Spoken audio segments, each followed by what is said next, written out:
anyways guys, so we'll be, like I said last week, we'll do partial fraction, and I want you to understand it from the basic.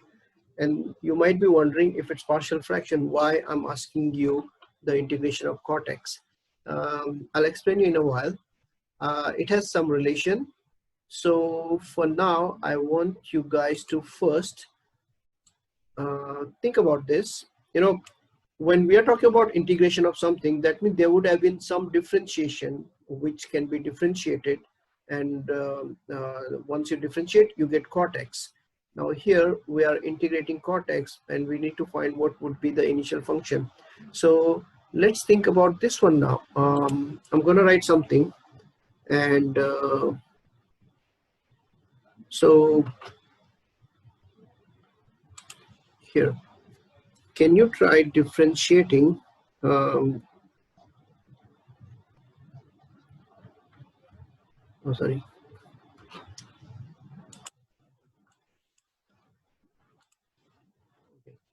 dx of len of sine x. Okay, now I also want you to remember this part, which is, you know, the differentiation of, okay, you know, differentiation of len x, and which is of course 1 over x, right? That means integration of 1 over x is len x. Okay, these are the two formulae which you already know. Okay, now I want you to understand these things completely, so that it can be, actually these things are applied in partial fractions. If you get this idea, you can easily integrate any algebraic fraction using partial fraction. So what is the relation? Now let's go to the differentiation. Let me ask someone, Dave, did you differentiate this, the len of sine x? I'm trying to, sir. Okay, so on the right hand side, I did write some formula, you know, so it's similar to that form. How about Darren? What did you write? Differentiation of sine x.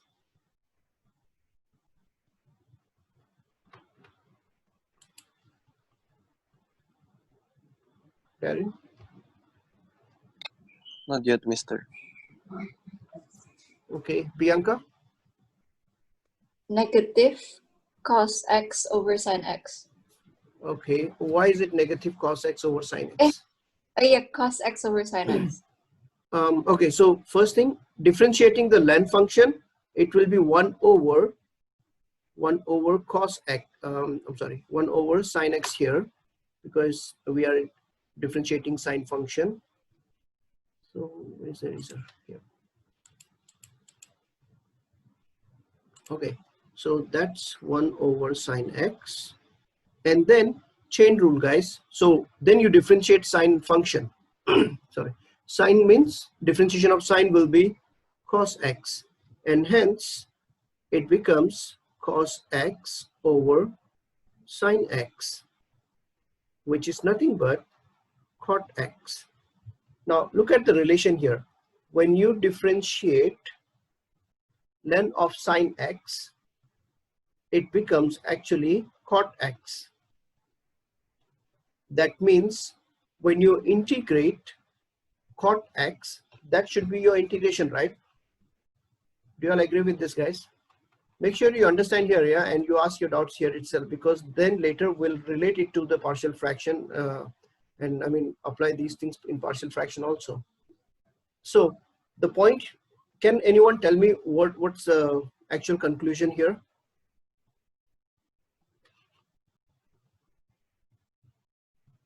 Let me raise this here. So Lee first gave me len of tan x, which then he corrected, it's sine x. That means Lee knows what we are doing here. What about other guys? So to integrate sine function, to integrate cot x, what we need to do is, you may write this as cot x can be written as cos x over sine x. Sine x. right? Or 1 over tan x. Sorry. Or 1 over tan x. Is that possible, sir? Yeah, it is possible, but the point here is, if you remember last week I had discussed something, you know, in integration in any form, yeah, if the numerator, do you know what's this symbol for? What was it again? F prime is it? Oh, Yeah. F prime F x. Mm-hmm. So what does that mean actually? It's basically the differentiation of fx over fx. Exactly. So the point here is, when the numerator in integration, yeah, when the numerator is exactly the differentiation of the denominator, its integration will be always ln of the denominator. That's like, okay, here. Just keep this in your mind always. Now, when we write, like Alex just asked, right, can we write 1 over tan x? We can write, but will it help us in integrating? Maybe no. So when you write cot x over cos over sine, you see the numerator is cos, denominator is sine, but the cos is differentiation of the sine. So here the numerator becomes differentiation of denominator. And the moment you see that, you can easily write the integration as ln of the denominator. That's it.